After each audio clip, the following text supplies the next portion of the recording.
할렐루야. 우리 이곳에 잘 오셨습니다. 옆에 있는 분들하고 인사 나누시겠습니다. 함께하면 할 수 있습니다. 함께하면 할 수 있습니다. 네. 함께하면 할 수 있다고 그러는데도 인상 쓰고 계시는 분이 한 분이 계셨어요. 자, 다시 한번 인사하겠습니다. 우리는 하나님의 은혜로 잘 되는 인생입니다. 우리는 하나님의 은혜로 잘 되는 인생입니다. 네. 여러분 잘 될 줄 믿습니다. 우리 하나님의 은혜로 살아가는 거예요. 여러분 하나님의 은혜로 우리의 삶을 아름답게 세워가시는 여러분 귀한 분들 되시기를 간절히 축원합니다. 여러분 얼마 전에 한국 바둑의 전설이라고 할 수 있는 이세돌 구단이 있습니다. 이세돌 구단이 은퇴를 선언했습니다. 이제 한국에서 만든 알파고 같은 여러분 그런 것을 가지고 이제 마지막 이제 대국을 앞두고 있는데요. 여러분 이 이창호 씨, 어떻게 보면 이세돌 씨도 참 좋아하지만 저는 이창호 구단도 참 좋아합니다. 여러분 이 이창호 구단이요 16살에 어떻게 보면 세상에 어떻게 보면 정상의 자리를 차지했죠.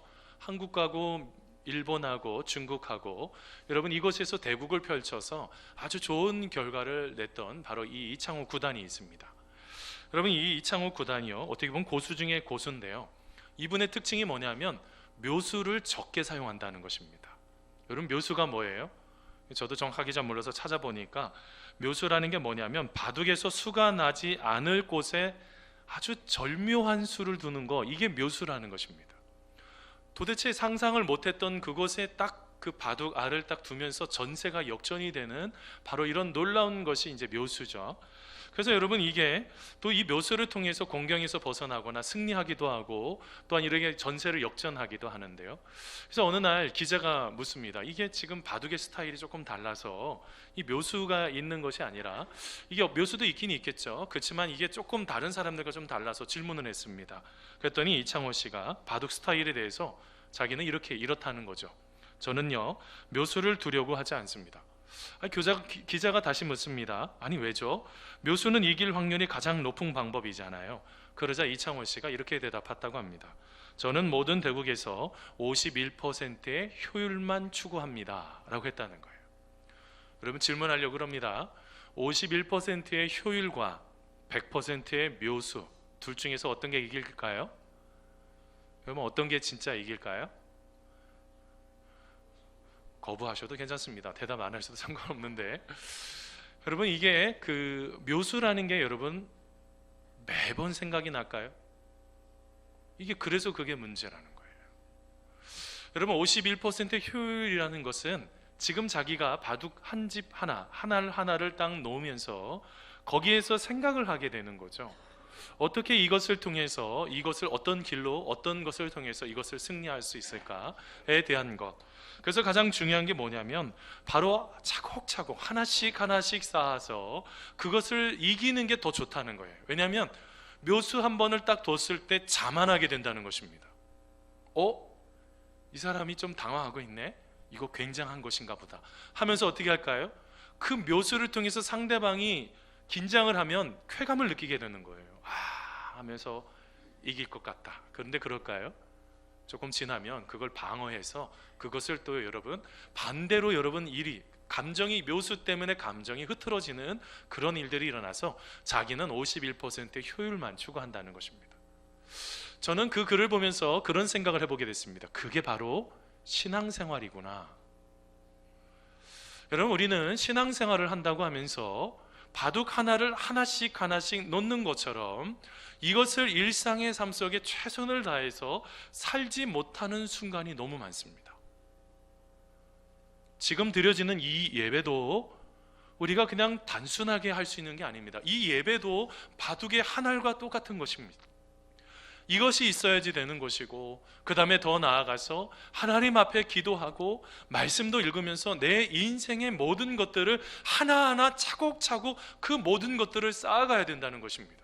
갑자기 인생의 어떤 일확천금을 꿈꾸면서 마치 그런 것이 될 것이라고 생각하는 것들을 먼저 내려놓고 그 결과는 우리가 하는 게 아니지 않습니까?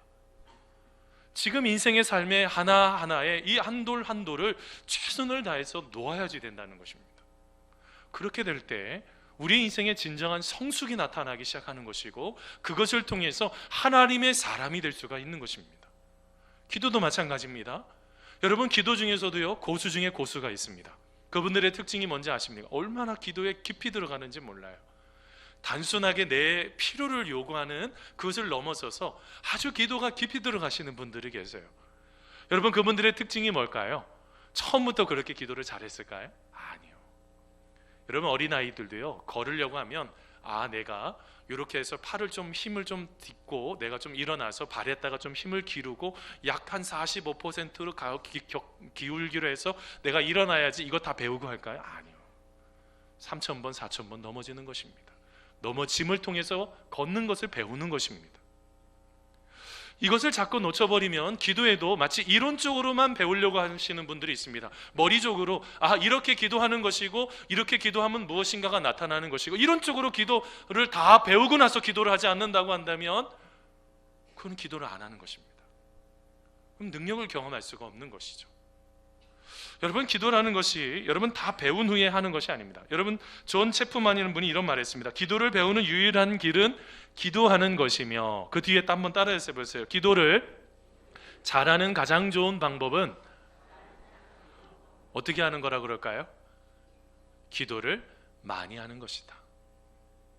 기도를 가장 잘하는 방법은 기도를 오래 하시는 것입니다. 어떤 분이 그러더라고요. 목사님, 한참을 기도했는데 눈 떠보니까 5분이에요. 또 한참을 기도했는데 2분밖에 안 지났어요. 그래서 벌떡 일어나서 집에 갔습니다. 이렇게 하시는 분들이 계시더라고요. 그래도 견뎌내셔야지 돼요. 그 시간을 견뎌내셔야지 기도가 더 깊은 기도에 들어가고 하나님의 놀라우신 그 은혜를 경험할 수가 있습니다. 오늘 말씀에도 예수님께서 제자들에게 주기도문에 대해서 가르쳐 주시고 난 이후에 예수님께서 기도를 어떻게 해야 되는지 주님이 지금 가르쳐 주고 계십니다. 한 예를 들고 있는데 이 예를 통해서 우리의 인생의 기도의 고수로 어떻게 거듭날 수 있는지 한번 알아가는 시간 되기를 바랍니다. 먼저는요, 여러분 기도의 고수가 되려면요, 한번 따라해서 보세요. 간절함이 있어야 됩니다. 여러분, 간절함이 있어야지 돼요. 내가 이것을 이기려면, 내가 원하는 것이 있으면 뭐가 있어야 된다고요? 간절함이 있어야 돼요. 이 간절함을 놓치면 실제로 여러분 이게 첫 문을 여는 과정이라고, 이제 막 문을 여는 거예요.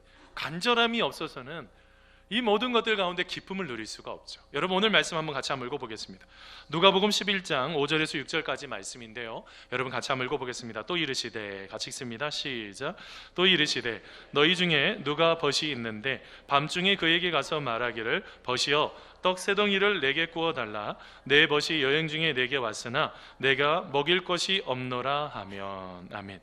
지금 여러분 예수님께서 한 예를 지금 드시고 계십니다. 그런데 이거를 잘 알려면 문화적인 배경을 세 가지를 제가 설명할 것입니다. 이거를 잘 기억하셔야 됩니다. 왜냐하면 이 본문을 잘못 해석하고 계시는 분들이 너무 많아요. 먼저는 문화적인 배경의 첫 번째입니다. 여러분, 신학자인 예레미야스가 있습니다. 여러분, 예레미야스는 그 당시에 당대의 그 집들을 연구하신 분이에요. 연구를 해보니까 그 당시에 여러분 이스라엘의 시골 지역에는 거실과 식당과 침실이 하나라는 거예요. 자, 하나로만 되어 있는 것입니다. 여러분, 또한 그뿐만이 아니라 아예 중동 지역에서 태어나서 자라서 교육받은 여러분 게네스 베일리가 있습니다. 그가 시인과 농부라는 그 책을 썼는데 그 책에도 그런 이야기가 똑같이 나옵니다. 이 당시에 팔레스타인 농부의 집은 방 한 칸에서 온 가족이 다 모여서 생활을 하는 것이라는 겁니다. 문화적인 배경 첫 번째 하나 기억하셔야 됩니다. 두 번째가 있습니다. 또 다른 문화는 이들은 유목 문화이기 때문에 어떤 다른 사람들을 만났을 때 접대하는, 환대하는 것에 대한 것이 참 많다고 합니다. 그래서 누군가가 이쪽에 친구가 오든지 누군가 왔을 때 어떻게 하는 것입니까? 환대하는 것입니다. 그분을 지극정성으로 섬기는 거예요. 여러분, 창세기 말씀 보면 아브라함이 이렇게 있었을 때 보니까 천사들이 지나갔을 때 환대하는 이야기가 나오잖아요. 고기도 잡고 그 다음에 빵도 굽고 하는 이야기, 그게 실제로는 유목문화의 여러분 가장 좋은 특징 중에 하나인 것입니다. 또 하나가 있습니다. 여러분, 만일 한 가정에 여러분 어떤 사람이 오게 되었으면 그거는 그 사람만의, 가정만의 문제가 아니라 온 마을 공동체가 그 친구를, 그 나그네를 섬겨줘야 되는 문화가 있습니다. 그런데 그 사람을 모른 척하고 외면하고 환대하지 않으면 그 마을에 있는 공동체의 모든 사람이 손가락을 뻗어서 질책을 합니다. 쯧쯧, 뭐 저런 사람이 다 있어. 너도 나중에 돕지 않을 거야. 여러분, 그렇다고 한다면 이거는 누군가가 밤중에 오던 낮에 오던 왔을 때 대충 해서는 안 되는 공동체의 문화였던 것입니다. 오늘 말씀에도 누가 공동체 안에 지금 이 편지를 의사 누가가 편지를 보내면서 지금 말하고 있는 핵심이 무엇입니까? 우리 모두가 다, 공동체가 다 바로 이렇게 어려움 속에 있는 한 친구를, 벗을 환대하고 그를 도와야지 된다는 것입니다. 자, 이것을 이해를 하고 오늘 말씀을 보겠습니다. 예수님께서 예를 하나 드셨습니다. 한밤중에 갑자기 우리 집에 여러분이 놀라운 것입니다. 친구가, 예를 들면 여러분의 집에 1시쯤 됐는데 한 방에 앉아서 어떤 사람은 뭐 옷도 벗고 주무시는 분도 계시지 않겠어요? 아주 편안한 상태로 잠을 주무시는 것입니다. 언제든지 지금 상태로 옷을 입고 잠을 자지는 않습니다. 자, 편안하게 잠을 자는데 1시에 띵동띵동 하면서 소리가 나는 것입니다. 반응을 하지 않으니까 문을 두드리기 시작합니다. 쿵쾅쾅 하면서 문을 계속 두드려요. 자, 그러면 여러분 문을 열어주시겠습니까? 안 열어주시겠습니까? 말을 안 하면 완악한 사람인 줄 착각해요, 제가. 여러분 문을 열어주실 거예요? 안 열어주실 거예요? 1시에 열어주시겠다고요? 제가 그쯤에 한번 가보겠습니다. 그게 쉬울까요? 여러분, 지금 오늘 말씀에 얼마나 그 친구가 귀찮았던지, 지금 삿대질을 당하는 것이 지금 중요한 게 아니에요. 너무너무 불편해요. 아니, 왜 이 한밤중에 왔냐는 거예요. 이유가 있죠.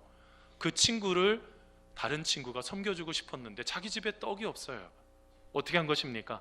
그래도 내가 이 친구한테 가면 좀 덜 피해가 되겠지, 내가 이 친구에게 가면 그래도 좀 괜찮겠지 하고 가서 간 것 아니겠습니까? 그런데요, 이 친구의 반응이 뜨뜻미지근합니다. 여러분, 오늘 말씀 한번 읽어보세요. 자, 누가복음 11장 7절 말씀입니다. 그가, 같이 읽습니다. 시작. 그가 안에서 대답하여 이르되 나를 괴롭게 하지 말라. 문이 이미 닫혔고 아이들이 나와 함께 침실에 누웠으니 일어나 내게 줄 수가 없노라 하겠느냐. 자, 여러분 잘 보셨어야지 돼요. 오늘 본문을, 다시 본문을 띄워주셔야 돼요. 7절 말씀 다시 띄워주세요, 방송실. 여러분, 아까 말씀 속에 무엇 하나를 보셨어야지 됩니다. 뭘 보셨습니까? 여러분, 그 말씀 속에 아이와 내가 침실에 누웠으니 일어나 내게 줄 수가 없다, 이걸로 끝났나요? 뭐라고 끝났어요? 없노라 하겠느냐. 이거는 반문입니다. 그렇지 않다는 거예요. 왜요? 그 당시 문화가, 같은 마을 공동체는 다른 사람이 왔을 때는, 그 친구가 왔을 때는 아무리 떡을 구한다고 할지라도 친구가 와서 떡을 구하고 있으니 당연히 문을 열어서 집을 환대해야지 되는 것입니다. 이거를 내가 못하겠다고 한다면 그 마을 공동체 안에 같이 있을 수가 없는 거예요. 자기 자신만 아는 이기적인 태도를 갖고는 그 공동체 안에 같이 있을 수가 없었던 것입니다. 그랬을 때 여러분, 그 친구가 일어나게 되었습니다. 뭐 때문일까요? 자, 답을 한번 찾아보겠습니다. 8절입니다. 자, 8절 말씀 같이 한번 읽어보겠습니다. 내가, 같이 읽습니다. 시작. 내가 너희에게 말하노니 비록 벗됨으로 인하여서는 일어나서 주지 아니할지라도 그 간청함을 인하여 일어나 그 요구대로 주리라. 아멘. 벗 때문에 준 것입니까? 뭐 때문에 준 거예요? 그 간청함을 인하여. 여러분, 이 간청이라는 게요, 두 가지 의미가 있어요. 담대하다라는 뜻도 있고, 또 하나 한번 따라서 보세요. 뻔뻔스럽다. 여러분, 지금 어떻게 하고 있는 거예요? 아주 담대함으로 찾아갔고, 또 하나 어떻게 해요? 아주 뻔뻔하게 지금 무엇인가를 달라고 요청을 했다는 것입니다. 자, 그런데 때를 썼으니까 떡을 준 것입니까? 오늘 말씀을 계속 문화적인 배경에 관심을 두고 계속 말씀을 보셔야 돼요. 때를 써서 그 친구가 어쩔 수 없이 준 것입니까? 여러분, 오늘 말씀에 여러분, 이것은 마을의 예법이기 때문에 준 것입니다. 그 친구가 그것을 요청을 했을 때 때를 써서 준 것이 아니라 당연히 마을의 문화이기 때문에 그 떡 세 덩이를 준 것입니다. 여러분, 이 비유의 목적이 무엇인지 아십니까? 내가 하나님 앞에 무엇인가를 달라고 떼쓰면 주신다는 것을 말하는 것이 아닙니다. 내가 마치 내가 기도하면서 하나님의 뜻을 내 뜻으로 꺾으면서 하나님 내가 있는데 하나님 내 뜻으로 따라오세요, 이거를 말하는 것이 아닙니다. 오늘 기도의 핵심은 바로 하나님께서 우리의 기도를 들으시고, 이게 중요한 거예요. 하나님께서 우리의 기도를 들어주시고 내어줄 수밖에 없는 하나님의 성품을 찬양하는 이야기입니다. 뭘 말하고 있습니까? 우리가 하고 있는 기도 가운데 무엇인가가 하나 더 나갔어야지 되는 기도가 있는 것입니다. 그게 뭘까요? 단순하게 나의 뜻을 찾는 것을 넘어서서 그 속에서 하나님의 뜻을 찾는 기도가 있었어야지 된다는 거예요. 왜냐하면 하나님께서는 그것을 주시기를 원하시는 성품이 있으시는 분이기 때문에요. 여러분, 예를 들어 보겠습니다. 병에 걸렸습니다. 아파요. 이제 몇 달 못 산대요. 여러분, 이 이야기를 들으면 뭘 해야 돼요? 당연히 기도해야지 되는 것입니다. 여러분, 오늘 말씀 8절에도 뭐라고 말합니까? 요구하는 대로 주시지 않겠느냐. 요구한다는 게 뭡니까? 영어 성경으로 보니까 necessary라는 단어 써요. 필요한 대로, 내가 지금 필요한 대로, 욕심을 부리기 위해서 달라는 게 아닙니다. 내가 필요한 대로 요청하면 하나님이 주시지 않겠느냐. 자, 그런데 여기에서 우리가 병이 낫기를 원하는 게 이게 필요한 거잖아요. 이게 당연히 기도하셔야 됩니다. 어떤 분은 질병에 걸렸는데도 기도를 안 하시는 분이 있어요. 그냥 알아서 되겠거니 생각을 하는, 보면서 너무너무 안쓰러워요. 자, 그런데 기도했습니다. 그 질병의 문제를 놓고 해결하기 위해서 기도했습니다. 그러고 나서 혹시 끝나지 않으셨습니까? 그 뒤에 하나님의 뜻을 찾는 기도가 하나가 더 붙었어야지 되는 것입니다. 그게 무엇입니까? 하나님이 저에게 질병을 주신 이유가 무엇입니까? 하나님께서 저에게 질병을 주신 이유가 무엇입니까? 하나님, 이것이 왜 저에게 고통이 되는지를 모르겠습니다. 하나님, 혹시 제가 저의 건강을 가지고 나 자신만을 위해서 살아갔던 것입니까? 하나님, 만일 제가 이것을 통해서, 이 질병을 통해서 누군가를 구원하시기 위하신 것입니까? 아니면 하나님, 이 질병을 통해서 저의 마음속에 무엇인가를 돌이키기를 원하시는 것이 있습니까? 라는 질문을 하나님 앞에 던지셨어야 돼요. 하나님의 뜻을 찾으셨어야 되는 것입니다.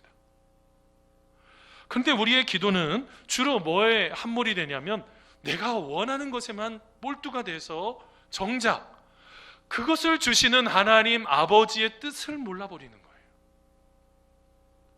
주시는 하나님 아버지와 상관없는 삶을 살아가게 되는 거예요. 여러분, 오늘 말씀 바로 뒤에도, 붙는 9절 10절에 그래서 뭐라고 말하고 있는 것입니까?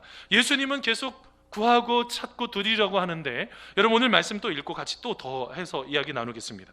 여러분, 오늘 말씀 9절에서 10절입니다. 같이 한번 읽어보겠습니다. 구하라, 같이 읽습니다. 시작. 구하라, 그러면 너희에게 주실 것이요, 찾으라, 그러면 찾아낼 것이요, 문을 두드리라, 그러면 너희에게 열릴 것이니, 구하는 이마다 받을 것이요, 찾는 이는 찾아낼 것이요, 두드리는 이에게는 열릴 것이니라. 아멘. 근데 여러분, 지금 제가 세 가지 다 하나씩 빨간 표시를 해놨습니다. 구하라, 뭐를 구하는 것입니까?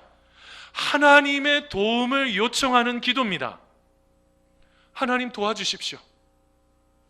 제가 어리석습니다. 하나님 도와주십시오. 도와주셔야 되겠습니다. 도움을 구하는 기도입니다. 두 번째, 찾으라. 찾는 것은 무엇을 찾는 걸까요? 나의 뜻이요? 아니요. 하나님의 뜻을 찾는 것입니다. 세 번째, 문을 두드리라고 말씀하셨습니다. 이건 뭘 말하고 있는 것일까요? 하나님의 임재와 축복 속으로 들어가기 위해서 하늘의 문을 두드리는 것입니다. 내가 원하는 것만 자꾸 달라고 하는 것이 아니라, 지금 오늘 말씀의 전체를 보니 하나님을 구하는 것이 기도라는 것이에요. 우리의 기도의 방향성을 좀 바꿔야지 된다는 것입니다.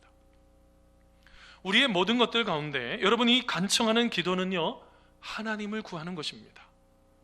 여러분, 하나님을 구하게 될 때 어떻게 될까요? 우리의 삶 속에 그 기도를 들으시고 우리가 하나님을 찾고 또 찾고 또 찾다 보니 하나님께서 그 기도를 들으시고 어떻게 한다고요? 우리의 기도를 들어주시고도 남음이 있는 성품을 가지고 계신 하나님이시라는 거예요. 떡줄 사람은 생각을 안 하고 있는데 김치국부터 먼저 마시면 안 된다고요.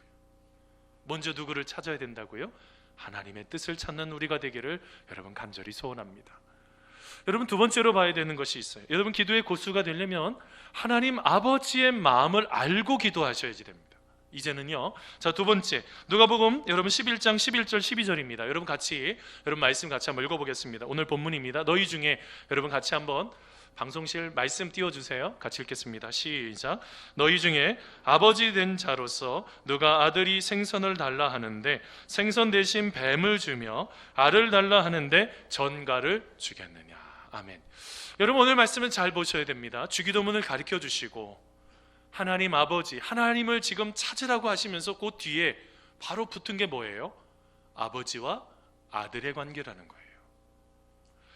예전에 외국에서 만든 한 영화 광고 CF를 봤습니다. 광고 내용이 이런 것입니다. 아버지하고 아들이요 등산을 하게 되는 거예요. 이게 등산을 쭉 하고 올라가다가 아버지는 이상하게 조금 뒤로 쳐져요. 아들이 조금씩 이렇게 빨리 가더라고요. 아들이 가끔씩 뒤로 보지만 아들이 어찌됐든 더 빨리 올라가는 거예요. 그래도 이제 아들이 자꾸 뒤로 보는 게 아버지하고 보조를 맞추고 싶은 거죠. 그러면서 이 사람이 그런 생각을 했습니다. 아버지와 걸을 땐 천천히 걷는다. 아버지가 따라오지 못하기 때문이다. 이렇게 아들이 생각을 했어요. 그러면서 이제 아들이 자꾸 뒤로 돌아보는 거죠. 자, 그런데 그 뒤에 따라오는 아버지의 마음은 달랐습니다. 아버지의 생각은 이러했습니다. 아들과 걸을 땐 천천히 걷는다. 아들과 오래 같이 걷고 싶기 때문이다.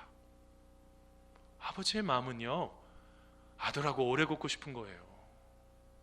근데 아들은 그렇게 생각하죠. 아버지가 힘이 떨어져서 저런가 보다. 기도가 그러할 때도 있다는 거예요.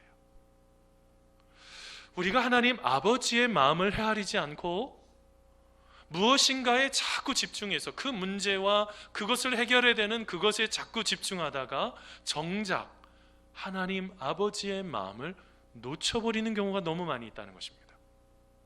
여러분, 예수님께서 주기도문에 가르쳐 주셨죠. 하늘에 계신 우리 아버지요, 아버지, 하나님 아버지를 여러분 생각하면서 하나님 아버지의 그 임재하심 속에 우리가 우리의 일용할 양식을 구하는 거고, 사랑과의 잘못된 관계의 회복을 위해서 기도하는 거고, 우리의 시험에 들지 않도록, 악에 빠지지 않도록 기도하는 거죠. 근데 정작 하나님 아버지에 대한 그 마음 없이 우리가 하고 싶은 이야기만 쏟아놓는다고 한다면 하나님 아버지의 마음이 어떠할 것이냐는 거예요. 오늘 말씀해 보니까요, 하나님은 악한 자라도 아니 좋은 것을 주실 줄 그렇게 주시는 분이신데 왜 하나님 아버지를 아버지로 대하고 있지 못하느냐라고 지금 질문하고 있는 거예요. 여러분, 이렇게 하나님 아버지를 만나는 게 우리 인생에 가장 중요하다는 것입니다. 제가 얼마 전에 여러분 어떤 글을 보고 좀 충격을 받았어요. UPI 통신의 종교부 기자인 루이스 카셀이 있습니다. 그분이 여러분 썼던 칼럼 중에 잘못된 기도 교육이 자녀를 무신론자로 만든다라는 칼럼에 보고 깜짝 놀랐습니다. 그럼 내용은 이러했습니다. 어려서부터 자녀에게 아무 것이든지 무엇이든지 기도하면 이루어진다, 이것을 가르친 부모님이 계셨습니다. 그 아이가요, 기도하기 시작했습니다. 뭘 위해서 기도했냐면 자전거가 필요한 거예요. 그래서 자전거를 달라고 하나님 앞에 기도하기 시작했습니다. 어느 날 그 이야기를 엄마가 들은 거예요. 그래서 어떻게 했을까요? 자전거를 득달과 같이 사다가 줬습니다. 이 아이가 너무너무 신이 났습니다. 와, 기도하면 응답받네. 이것을 이제 알기 시작한 것입니다. 어느 날부터 계속적으로 무엇인가가 필요하면 기도하기 시작했습니다. 원하는 대로 계속 엄마 아빠가 사주기 시작했습니다. 그 뒤에가 문제입니다. 이제는 엄마 아빠가 사줄 수 없는 것을 넘어서기 시작했습니다. 사줄 수 있는 것을 넘어서 버렸습니다. 그럼 못 사주기 시작했습니다. 이 아이가 예를 들면 명문대를 가고 싶어 했습니다. 자기 실력은 그만큼 안 되는데 아무리 기도해도 안 되는 것입니다. 누군가가 좋은 관계를 만들고 싶습니다. 하나님 앞에 기도했습니다. 안 됩니다. 도리어 관계가 흐트러져 버렸습니다. 누구를 사랑했습니다. 누구를 사랑했는데 그 사람과 관계가 완전히 깨어져 버렸습니다. 그러면서 이렇게 생각합니다. 하나님은 나를 사랑하시지 않는다. 결론적으로 어떻게 된 것입니까? 이 아이가 하나님을 인격적으로 만나지 못하게 부모님들이 만들어 버리신 거예요. 아이가 인격적으로 하나님을 만났어야 되는 것입니다. 무조건적으로 내가 원한다고 하나님이 다 주실까요? 어린 아이에게 2살짜리, 3살짜리 아이에게 칼을 쥐어 주실 수 있으십니까? 자기를 해할 수도 있어요. 남도 해할 수 있어요. 그거를 어떻게 줍니까? 원한다고. 어제 한참 동안 우리 가족이 한참 동안 이렇게 4명이서 아주 이 얘기, 어린 시절에 있었던 이야기들 한참 이야기하면서 막 조금 깔깔도 대고, 와 그때 그랬니 하면서 막 얘기도 한참 나눴는데, 우리 큰딸이 그런 얘기를 하는 겁니다. 자기가 너무너무 기뻤던 적이 있다는 거예요. 뭔 얘기인가 이렇게 자세히 듣다 보니 자기가 하나님 앞에 기도했다는 거예요. 핸드폰을 좀 사달라고. 다른 친구들은 다 핸드폰이 있는데 자기는 핸드폰이 없으니 하나님 앞에 계속 기도했다는 거예요. 근데 여러분, 바로 우리가 그 얘기를 들었어도 사줬을까요? 아니요. 이 아이가 기도했는지조차도 저는 잘 몰랐는데 어제 처음 알았어요. 근데 기도했다는 거예요. 계속 핸드폰을 사달라고. 그러고 나서 어느 날 엄마가 이 딸의 손을 손잡고 가서 어디를 걸어가는데 나중에 보니까 핸드폰 가게에서 핸드폰을 사주는데 얼마나 기뻤던지 자기가 그때 생각하면 너무너무 기뻤다고 막 얘기를 하는 거예요. 원하는 대로 사줬습니까? 아니요. 그 아이가 핸드폰을 가질 때가 돼서 필요하기 때문에 사준 것입니다. 뭘 말하고 있는 것입니까? 우리는 하나님 아버지와의 관계가 형성이 안 된 상태에서 자꾸 무엇인가를 달라고 합니다. 욕심을 부리면서. 있으면 좋습니다. 그런데 그것이 하나님 아버지의 마음이신지도 질문을 해보신 적이 있으십니까? 하나님, 이것이 하나님의 뜻입니까? 그러면 하나님이 주십니다. 하나님이 원하시는 것이면 하나님께서 마음껏 주십니다. 여러분의 인생의 기쁨으로 채워주실 것입니다. 그런데 여러분, 우리가 여기서 생각해야 되는 게 뭡니까? 그것이 하나님의 뜻이 아니라고 한다면 어떻게 할 거냐는 거예요. 우리는 여기에서 자꾸 생각이 많아지는 거죠. 여러분, 많은 부분들을 실제로는 우리가 실패한 기도를 되돌아보셔야지 됩니다. 왜 기도응답을 받지 못했을까? 그 속에서 하나님의 마음을 헤아리셨습니까? 하나님의 뜻이 무엇인지 아버지의 마음이 느껴지셨습니까? 저는요, 목회를 하면 할수록 그런 생각이 들 때가 있습니다. 그때 하나님께서 주시면 참 좋았을 텐데, 이렇게 그 순간에는 그럴 때가 있습니다. 그런데요, 나중에 보면 안 주셨기 때문에 너무너무 감사하다. 그 순간에는 힘들고 어려웠을지 모릅니다. 그런데 나중에 되돌아보니 저렇게 했었으면 엄청 교만했겠구나. 적어주셨으면 진짜 하나님 없이 살았겠구나. 사랑하는 성도 여러분, 우리 하나님은 아버지는요, 우리가 가지고 있는 그런 여러 가지 연약한 기도를 듣기를 원하시는 분이십니다. 여러분, 왜 그렇습니까? 우리가 열심히 예배드렸고 열심히 헌금해서 열심히 봉사해서 열심히 무엇인가를 다른 사람들을 잘 섬겨주어서 하나님께서 기도응답을 해주시는 건가요? 아니에요. 그거는 우리가 하나님 주신 은혜가 좋아서 너무너무 감사해서 하나님이 주실 또 다른 은혜를 생각해서 여러분, 우리는 그런 것을 하는 것이고, 하나님이 왜 기도응답해 주실까요? 왜 그래요? 우리가 누구라고요? 아들이기 때문에 그러하다는 것입니다. 사랑하는 성도 여러분, 우리의 기도를 되돌아봐야 될 줄 믿습니다.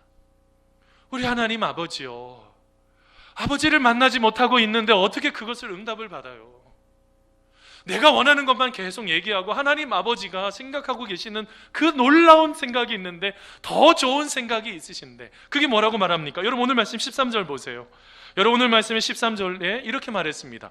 너희가 악한 자라도 좋은 것을 자식에게 줄 줄 알거든 하물며 너희 하늘 아버지께서 구하는 자에게 뭐를 주시지 않겠느냐고요?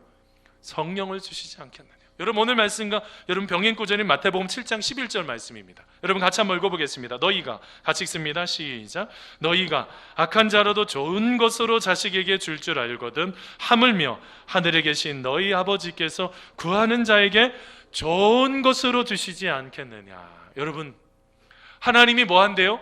기도하는 자에게 좋은 것을 주신대요? 나쁜 것을 주신대요? 좋은 것을 주신다는 게 믿어지십니까? 자, 그런데 그 좋은 게요, 늘 내가 생각하는 좋은 것이어야지 될까요? 하나님이 생각하시는 좋은 것이 뭐여야지 될까요? 여러분, 가끔씩 어떤 모르는 식당에 갈 때 있으시죠? 여러분, 가끔씩 모르는 식당에 가서 그 메뉴판을 보고 음식을 시켰다가 여러분 실패해 보신 적 있으십니까? 와, 생긴 거는 그림으로는 너무너무 맛있을 것 같아가지고 딱 갔는데 그거를 시켰더니 내 입맛에 안 맞아요. 조금 전인데 어떤 식당에 이제 블로그를 보고 찾아갔습니다. 와, 가서 빨리 집에 가고 싶은 거예요. 음식을 나오는데 음식이 얼마나 맛이 없던지. 저는 그렇다고 이제 그리스도인이니까 남들 앞에 그분한테 음식이 왜 이렇게 맛이 이래요, 이런 얘기 절대로 안 합니다. 제가 혹시 누군가 옆에서 하면 제가 절대로 하지 말라고 그랬어요. 안 가면 되지.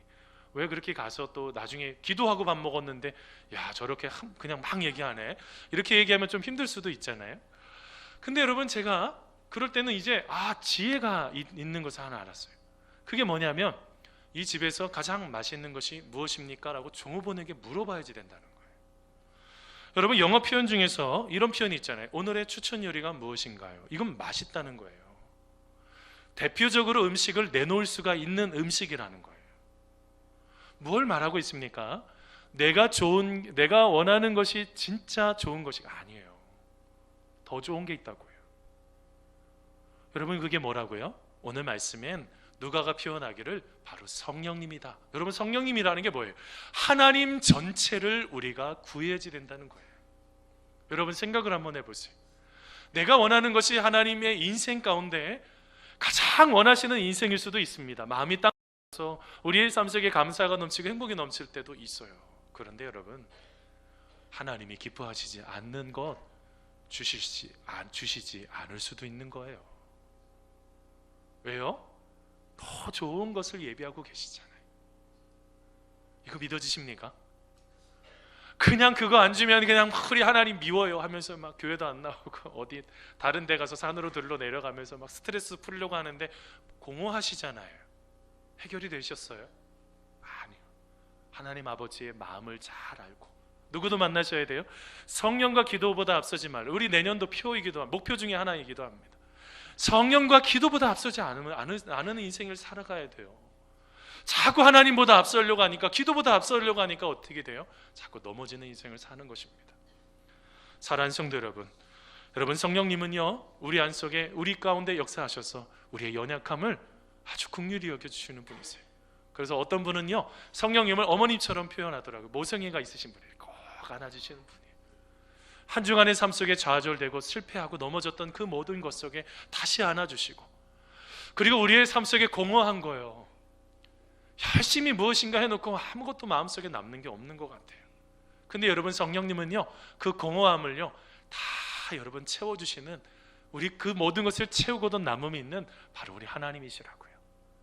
사랑하는 성도 여러분, 우리의 삶 속에 진정으로 기도할 때 하나님을 먼저 구하고 하나님의 그 은혜 가운데 충만한 상태에서 우리의 삶에 일용할 양식과 우리의 기도를 하나님 앞에 올려드리는 믿음의 귀한 성도님들 되시기를 간절히 축원합니다.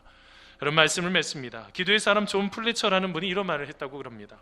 나는 항상 기도로 방벽을 뚫고 나가며 기도하지 않고는 자리에서 일어나지 않으며 나의 침실의 벽을 기도의 호흡으로 벽을 발랐다. 이런 말을 합니다. 뭐 했다는 것입니까? 늘 기도함으로 그의 인생을 살아가기 시작했다는 거예요. 사랑하는 성도 여러분, 기도의 고수가 되는 첫 걸음은요, 한 걸음 내디디시는 거예요. 수없이 기도의 자리, 작은 것일지라도 한 걸음 한 걸음 내딛는 거예요. 요즘 겨울왕국 한참 2탄이 이제 두 번째가 한참 나오는데, 가족들 데리고 갔더니 거기 보면 여자 동생 주인공이 막 어쩔 줄 몰라 할 때 거기서 막 마음속에 그 내면의 마음이, 그런 마음이 들리더라. 한 걸음을 내디르라는 거예요. 우리도 마찬가지입니다.